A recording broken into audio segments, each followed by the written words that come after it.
Rebecca Martinez was a small-town bank teller who everyone trusted with their life savings, until she stole $3.8 million from 127 customers and vanished without a trace. And 5 years later, the FBI still can't find her. It started when her mother had a stroke, and Rebecca needed $300,000 for medical bills. But what began as saving her dying mother became 12 months of systematic theft from people who invited her to their weddings and trusted her with their children's college funds. By dawn on November 20th, 2019, Rebecca Martinez would vanish forever, leaving behind a town that discovered their most beloved neighbor was actually a criminal mastermind. Rebecca Martinez had been the face of First National Bank of Millbrook for over a decade, and in a town of 8,400 people, that meant something profound. She wasn't just a bank employee, she was a confidant, a problem solver, and often the person who held families together during their worst financial crises. At 34, she was the kind of woman who remembered that Mrs. Dorothy Hutchins preferred her Social Security checks deposited on Tuesdays because that's when her late husband used to handle their banking. She knew that young Kevin Morrison got nervous about his first business loan and always brought him a cup of coffee during their meetings. She remembered every customer's children's names, their anniversaries, their health problems, and their dreams for the future. Rebecca's rise within the bank had been as steady as it was unremarkable. She'd started as a part-time teller in 2007, fresh out of Southeast Missouri Community College, with an associate degree in business administration and a desperate need for steady employment. Her starting salary was $11.50 per hour, barely enough to cover rent on her cramped studio apartment above Henderson's hardware store on Main Street. The apartment was a modest space with thin walls that let in every sound from the hardware store below and the busy street outside. But it represented independence for a 22-year-old woman whose father had died when she was 16, leaving her mother, Elena, to work multiple minimum wage jobs just to keep their family afloat. But Rebecca possessed two qualities that would define her career and ultimately lead to her downfall: an almost photographic memory for financial details and an uncanny ability to make customers feel like family. Within 6 months of starting at the bank, Rebecca had memorized the account numbers, balances, and transaction patterns of every regular customer. She could spot a forged signature from across the room and had prevented 3 separate incidents of check fraud in her first year alone. More importantly, she had an intuitive understanding of people's financial lives that went beyond numbers and paperwork. She knew when customers were struggling with medical bills, when young couples were saving for their first house, when elderly widows were being taken advantage of by unscrupulous relatives. Her manager, Patricia Wells, recognized Rebecca's exceptional abilities early on. Patricia had worked in banking for 15 years and had never encountered someone with Rebecca's natural gift for customer service, combined with such precise attention to financial detail.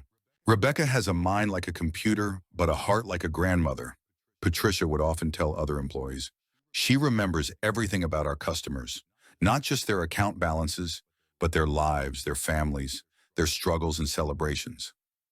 By 2012, Rebecca had been promoted to senior teller, a position that came with additional responsibilities and a salary increase to $31,000 annually.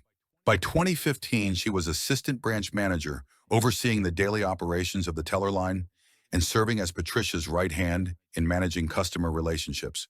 By 2018, she oversaw all teller operations and maintained personal relationships with the bank's 3,400 individual account holders, making her one of the most trusted and respected financial professionals in all of Miller County. Her annual salary had grown to $52,000 plus benefits, a respectable middle-class income in rural Missouri that allowed her to rent a modest 2-bedroom house on Elm Street and drive a reliable Honda Civic that she'd purchased used in 2016. The house was nothing fancy, but it represented stability and success for someone who had grown up in cramped apartments in government housing. Rebecca kept it meticulously clean and decorated with photographs of customers' families, certificates of appreciation from community organizations, and the 3 Employee of the Year plaques she had received from the bank's corporate headquarters in Kansas City. Rebecca's personal life was as stable and conventional as her professional reputation. She attended St. Mary's Catholic Church most Sundays, sitting in the same pew in the 4th row where her family had sat since she was a child. Father Mackenzie relied on her to help with the church's financial record-keeping, trusting her to count donations and manage the accounts that funded community outreach programs. She volunteered every year at the Harvest Festival, running the dunking booth with the kind of enthusiastic good humor that made parents trust her with their children's entertainment and their money. She'd been dating David Chen, Jefferson High School's senior math teacher, for 3 years, and their relationship had progressed to the point where marriage seemed inevitable, if not immediate. David was a quiet, thoughtful man who shared Rebecca's commitment to community service and her appreciation for the simple pleasures of small-town life. They attended movies at the Old Regal Theater on Main Street, had dinner at Luigi's Italian restaurant every Friday night, and spent weekends helping her mother Elena with household repairs and medical appointments. To everyone who knew her, Rebecca Martinez embodied the values that small-town America held most dear: honesty, reliability, and genuine care for her community. She was the person you called when you needed help understanding a complicated mortgage document. She was the bank employee who stayed late to help elderly customers fill out Social Security paperwork. She was the woman who organized fundraisers for families facing medical emergencies and who never missed a graduation party, wedding shower, or funeral for any of her customers' families. Mrs. Dorothy Hutchins, 86 years old and one of the bank's oldest customers, would later tell investigators that Rebecca was like the daughter I never had. Robert Kowalski, the retired farmer who trusted Rebecca with his life savings, considered her the most honest person in Miller County. Tom Morrison, who ran the local farm supply store, often said that Rebecca Martinez is the kind of person who makes you proud to live in a small town where people still care about each other. That carefully constructed image, built over 12 years of genuine service and authentic relationships, began to crack on March 15, 2018, when Rebecca received a phone call that would ultimately transform her from the town's most trusted financial professional into one of Missouri's most wanted fugitives. The call came at 2:47 a.m. from Dr. Sarah Henderson at Mercy General Hospital in Springfield, 60 miles south of Millbrook. Rebecca's mother, Elena Martinez, had suffered a massive stroke while working her overnight custodial shift at the local Walmart. At 58, Elena was Rebecca's only living family.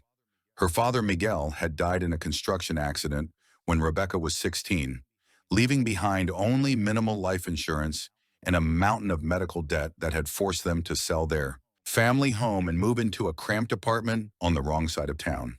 Elena had never fully recovered financially from Miguel's death.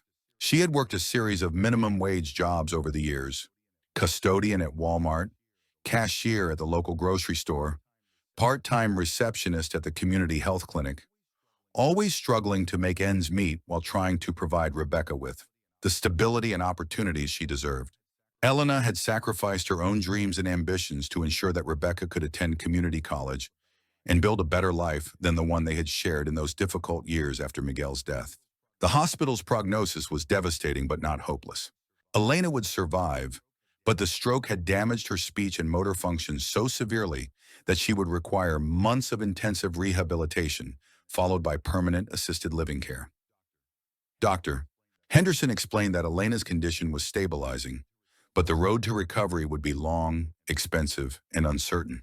The medical team estimated that Elena's recovery would require at least 6 months in a specialized rehabilitation facility, followed by lifelong care in an assisted living center equipped to handle stroke patients.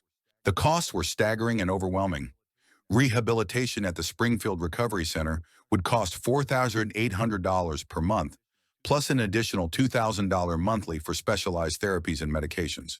After rehabilitation, Elena would need assisted living care at approximately $3,200 monthly, plus ongoing medical expenses that could easily exceed $8,000 annually for doctor visits, medications, and emergency treatments. Even with the most optimistic scenario, Rebecca calculated that her mother's care would cost over $300,000 during the next 5 years. Elena's insurance through Walmart covered basic emergency treatment, but virtually none of the long-term care she would need. The policy had a lifetime maximum of $100,000 for extended care, which would be exhausted within months of beginning rehabilitation. Her disability payments, if approved, would eventually provide $1,200 monthly, enough for basic living expenses but nowhere near sufficient for the specialized care her condition required.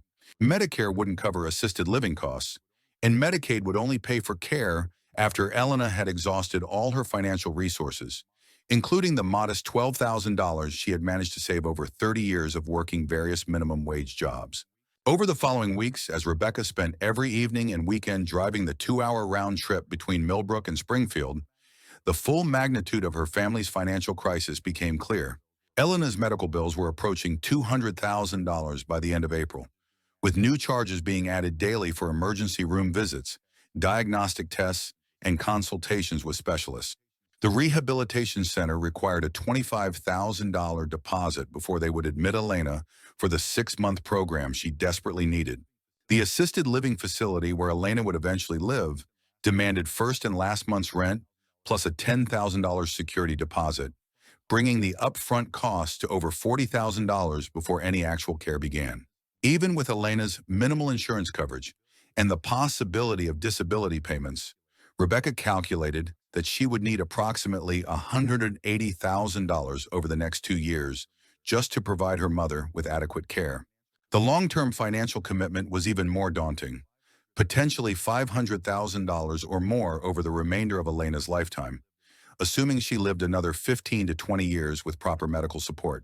Rebecca's personal financial situation made such an expenditure impossible. Her savings account contained $8,400 accumulated over 5 years of careful budgeting and living modestly. Her checking account typically maintained a balance between $800 and $2,500, depending on the time of month and her expenses. She had no significant assets beyond her 10-year-old Honda Civic and the modest furnishings in her rental house. Her only debt was $12,000 remaining on her car loan and approximately $3,000 in credit card balances that she had accumulated helping her mother with smaller medical expenses over the years. David offered to marry her immediately so that his teacher's insurance could help cover some of Elena's medical costs, but bureaucratic restrictions meant that his coverage wouldn't apply to pre-existing conditions, and Elena's stroke clearly fell into that category.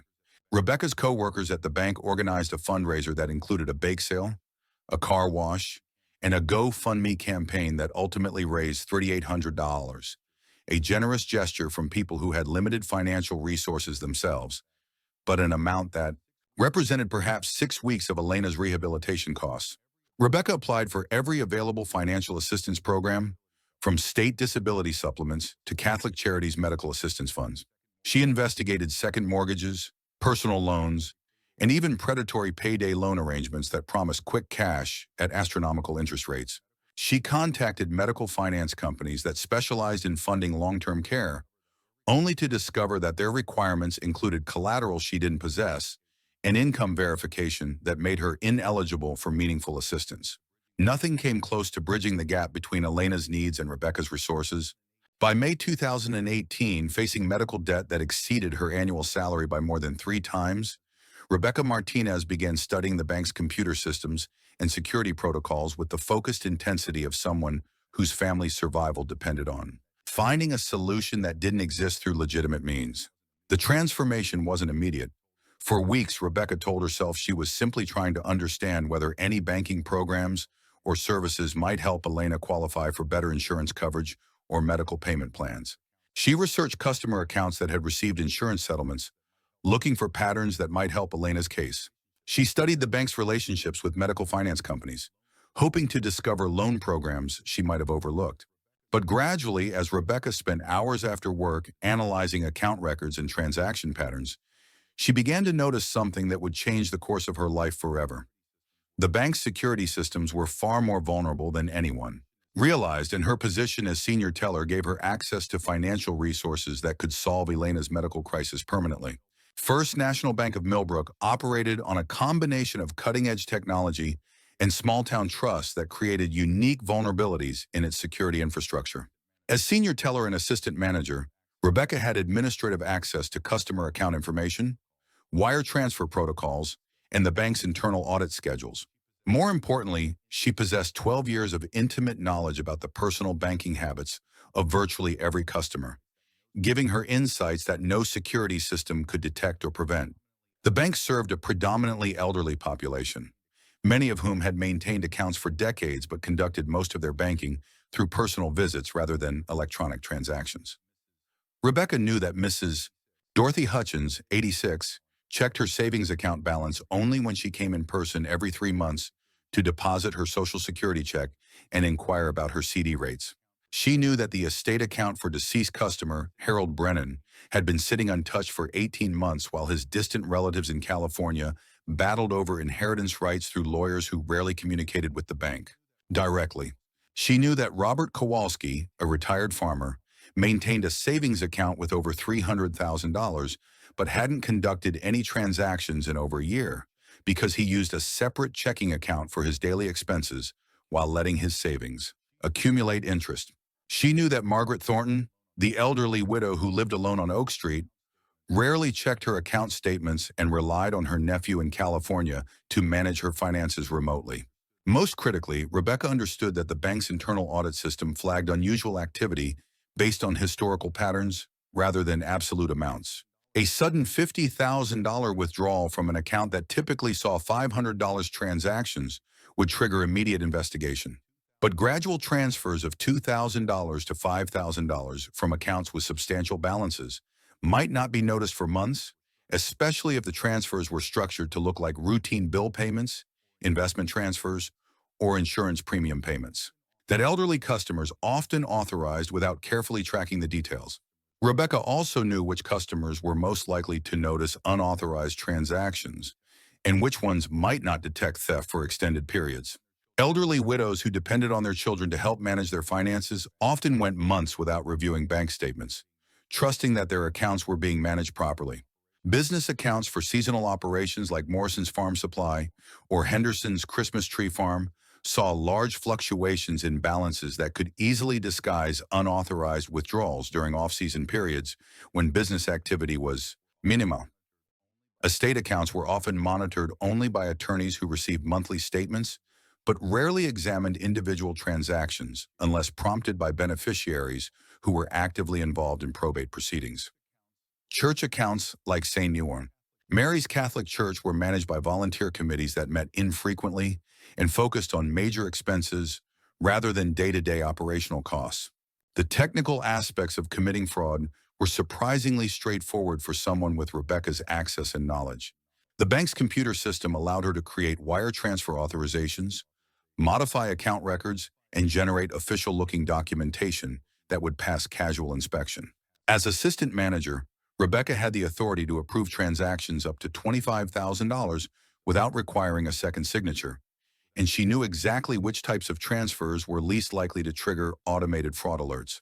More importantly, Rebecca understood the human psychology that made large-scale theft possible in a small-town banking environment. Customers trusted her personally, not just professionally. When Mrs. Hutchins received a bank statement showing a $4,000 wire transfer to Heartland Investment Services, she was more likely to call Rebecca to ask about the transaction than to immediately assume fraud. And Rebecca, with her 12 years of customer service experience, was exceptionally skilled at providing plausible explanations that satisfied customer concerns without raising suspicions.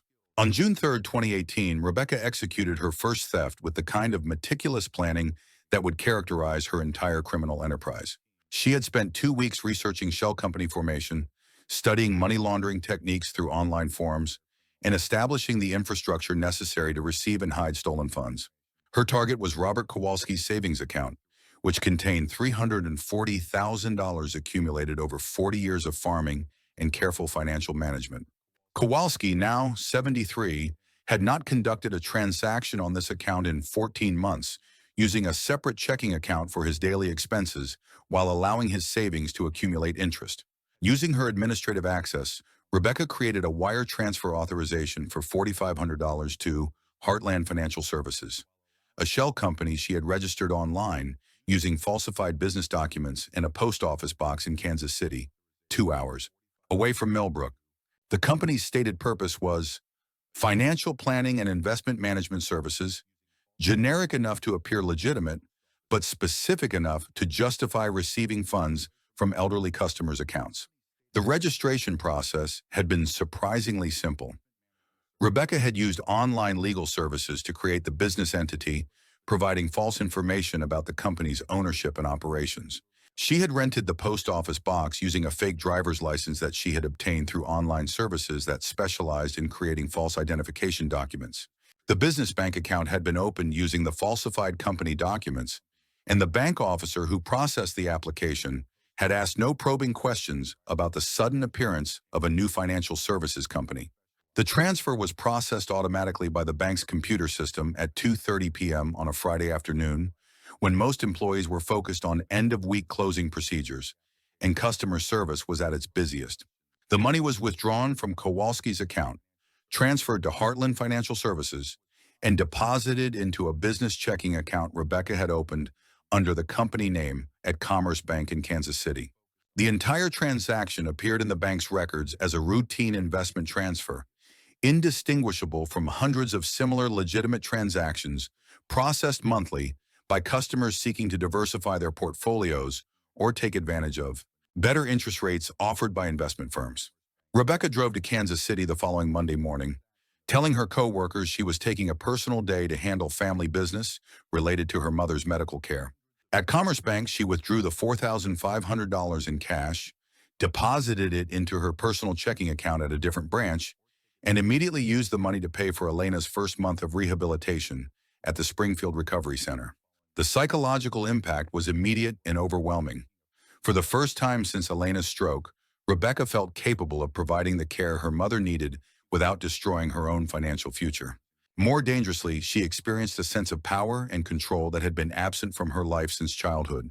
The theft had been so easy, so undetectable, and so profitable that Rebecca began to see it not as a crime, but as a redistribution of resources from people who had more money than they knew what to do with to someone who desperately needed it to save a family member's life.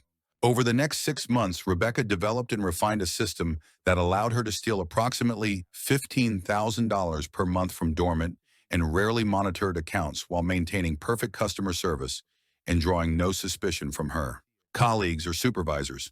She created additional shell companies: Prairie State Financial, Midwest Investment Group, Corn Belt Asset Management, and Central Missouri Financial Services, each with its own post office box, business bank account, and carefully constructed identity designed to appear legitimate to both banking systems and casual investigation. Each shell company had a detailed backstory that Rebecca had created to withstand scrutiny. Prairie State Financial was supposedly a regional investment firm that specialized in agricultural portfolios, perfect for justifying transfers from farmers' accounts. Midwest Investment Group claimed to focus on retirement planning for elderly clients, making it an ideal recipient for funds from senior citizens' savings accounts. Corn Belt Asset Management presented itself as a specialist in estate planning and inheritance management, allowing Rebecca to target estate accounts in wealthy widows. Rebecca varied her targets carefully, never stealing from the same account twice in a 6-month period, and never taking amounts large enough to trigger automatic fraud alerts. She rotated between different shell companies to receive stolen funds, making it nearly impossible for investigators to identify patterns that might reveal the scope of her operation. Most importantly, she exploited her personal relationships with customers to deflect any questions or concerns that might arise when they received bank statements showing unusual transactions. When Dorothy Hutchins called in September to ask about a $3,200 investment transfer that appeared on her statement, Rebecca was prepared with a detailed explanation about how the bank had helped Mrs. Hutchins diversify her portfolio based on their previous conversations about her grandchildren's college funds. She provided documentation showing that the transfer was part of a systematic investment strategy designed to maximize Mrs. Hutchins' returns while protecting her principal.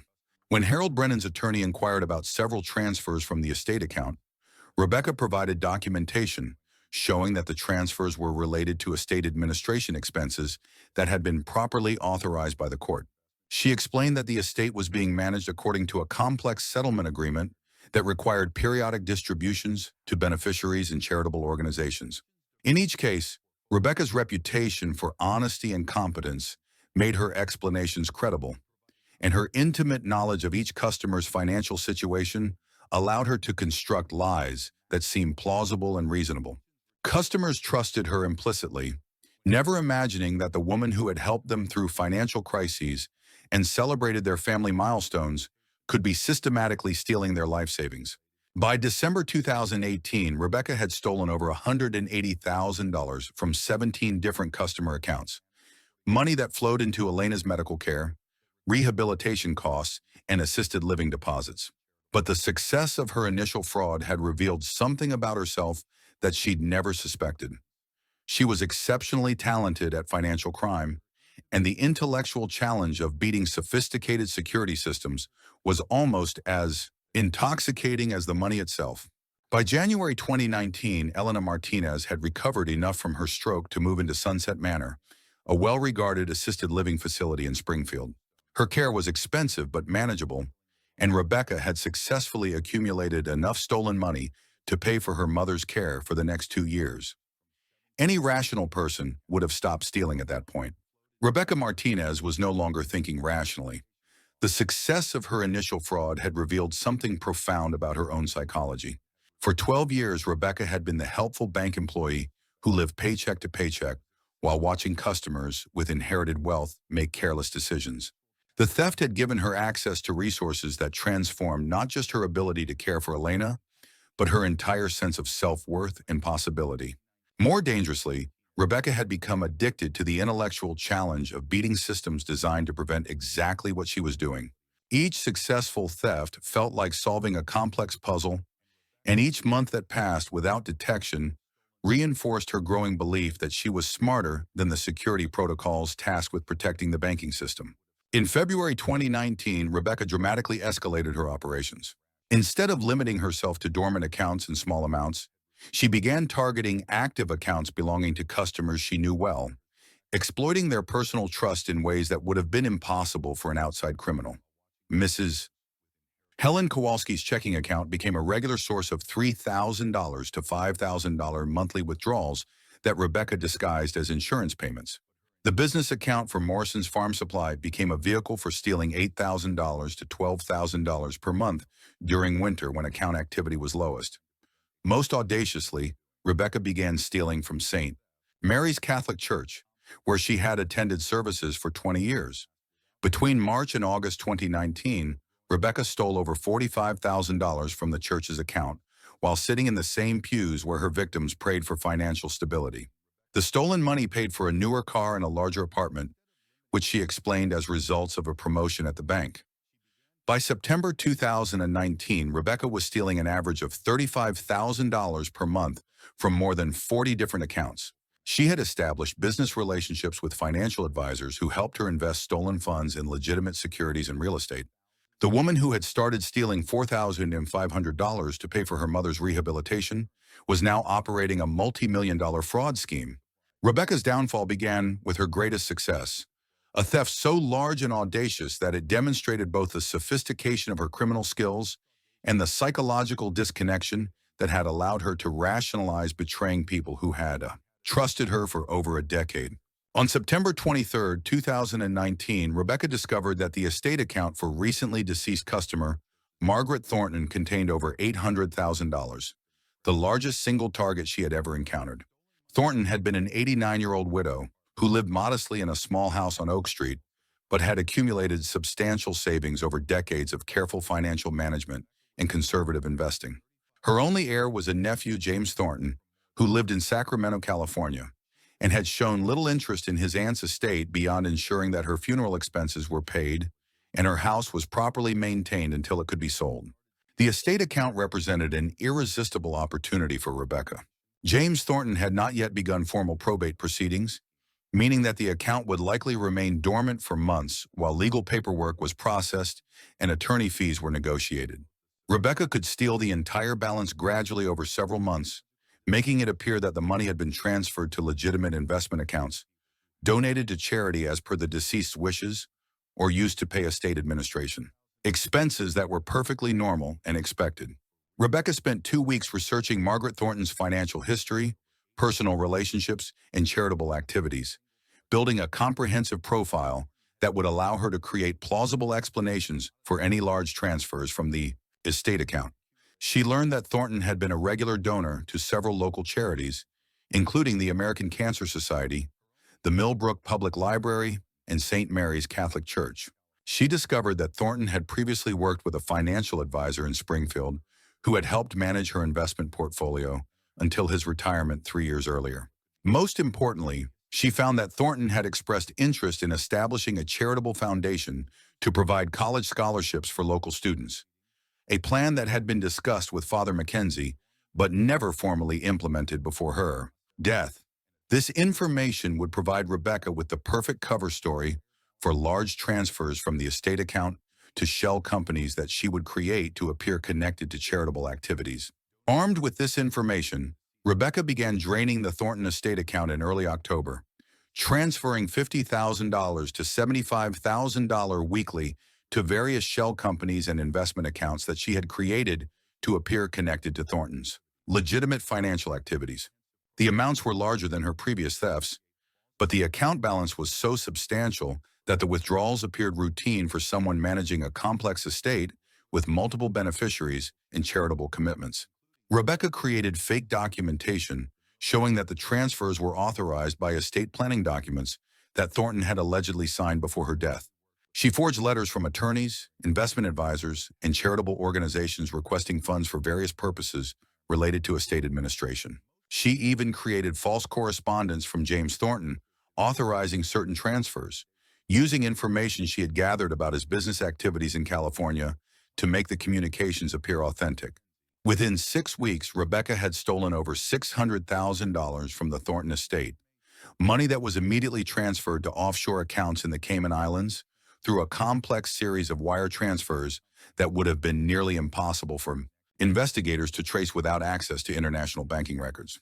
The stolen funds were converted into multiple currencies and distributed across investment accounts in Switzerland, Luxembourg, and other financial havens that offered strong privacy protections for account holders. The theft was discovered on November 14, 2019, when James Thornton called the bank to inquire about beginning formal probate proceedings for his aunt's estate. Branch manager Patricia Wells pulled up the estate account and immediately noticed the pattern of large withdrawals that had reduced the account from over $800,000 to less than $150,000 in 6 weeks. When Thornton expressed confusion about the transfers, Patricia asked Rebecca to research the transactions and provide documentation. Rebecca initially provided forged documentation, claiming the transfers were legitimate estate expenses, but Patricia decided to verify by calling Thornton's attorney directly. The attorney immediately stated that no such transactions had been authorized. Within hours, Patricia had identified dozens of suspicious transactions across multiple accounts. She contacted the bank's fraud department, which launched an emergency investigation revealing the full scope of Rebecca's crimes. The FBI raid on Rebecca's apartment occurred at 6:00 a.m. on November 21, 2019. Special Agent Linda Kowalski and her team found an empty apartment that had been systematically cleaned and abandoned. Rebecca's belongings were gone, her computer hard drive destroyed, and only a handwritten letter to David Chen remained. The FBI's investigation revealed that over 18 months, Rebecca had stolen $3,147,000 from 127 different customer accounts. The money had been laundered through 23 shell companies, invested in real estate across multiple states, and transferred to offshore accounts in the Cayman Islands and Switzerland that remained beyond U.S. law enforcement reach. The impact on customers was devastating. Elderly retirees discovered their life savings had been drained. Small businesses found operating accounts emptied. The Catholic Church learned its renovation fund had been stolen by someone who sat in their pews every Sunday. James Thornton lost over $600,000 in inheritance. Robert Kowalski lost $127,000 in retirement savings. The manhunt for Rebecca Martinez became one of the largest financial crime investigations in Missouri history, involving federal agents, international law enforcement cooperation, and sophisticated financial tracking systems designed to locate criminals who attempt to hide stolen assets in offshore banking networks. FBI agents began by tracing Rebecca's movements during the days immediately preceding her disappearance. Surveillance footage from multiple locations showed her withdrawing large amounts of cash from ATMs in Kansas City, St. Louis, and Springfield during the week of November 15 to 20, 2019. Security cameras at various banks captured her emptying safe deposit boxes that contained additional cash, jewelry, and precious metals that she had purchased with stolen money over the previous months. The trail led investigators to Lambert International Airport in St. Louis, where Rebecca's rental car was abandoned in long-term parking on November 20, 2019. Airport security footage showed Rebecca entering the terminal at 3:47 p.m., carrying only a small suitcase and a laptop bag that likely contained cash and important documents. She had purchased a ticket to Mexico City using a false identity, one of several she had established during her months of preparation for what appeared to be a carefully planned escape. Mexican authorities confirmed that someone matching Rebecca's description had entered the country on November 21, 2019, using a passport in the name of Maria Santos, a false identity that Rebecca had created using sophisticated document forgery techniques. Immigration records showed that Maria Santos had declared herself a tourist planning to visit various historical sites throughout Mexico, but Mexican law enforcement was unable to locate her after she cleared customs at Mexico City International Airport. On March 18, 2020, a federal grand jury in Springfield, Missouri, indicted Rebecca Martinez in absentia on 47 separate counts of bank fraud, wire fraud, money laundering, theft of federal funds, and conspiracy to commit financial crimes. The indictment, which detailed the most sophisticated small-town banking fraud in Missouri history, carried a potential sentence of over 200 years in federal prison and restitution orders totaling $347,000. Elena Martinez, Rebecca's mother, became an unwilling celebrity as media outlets sought to understand the motivation for her daughter's unprecedented crimes. In her only public statement, given to the Springfield News Leader 6 months after Rebecca's disappearance, Elena expressed shame, confusion, and heartbreak about her daughter's choices. She died in the assisted living facility in Springfield on August 14, 2021, having never learned whether her daughter was alive or dead. First National Bank of Millbrook never fully recovered from the theft. The bank was acquired by Great Plains Financial in 2022 and now operates under new management with extensive security protocols that have eliminated the personal banking relationships that once characterized small-town financial institutions. The Millbrook community still bears emotional and financial scars from Rebecca's betrayal that extend far beyond the money that was stolen. As of March 2024, Rebecca Martinez remains one of the FBI's most wanted financial fugitives. The case officially remains open, though active investigation has been minimal since 2021. The search for Rebecca Martinez continues through automated monitoring systems and occasional tips from international law enforcement agencies. But the search for the community trust she destroyed will never end, because that trust can never be fully recovered or replaced. Her greatest crime was not stealing money, but stealing the innocence of a community that had believed such betrayal was impossible among people who had grown up together, worked together, and cared for each other through generations of shared experiences and mutual support.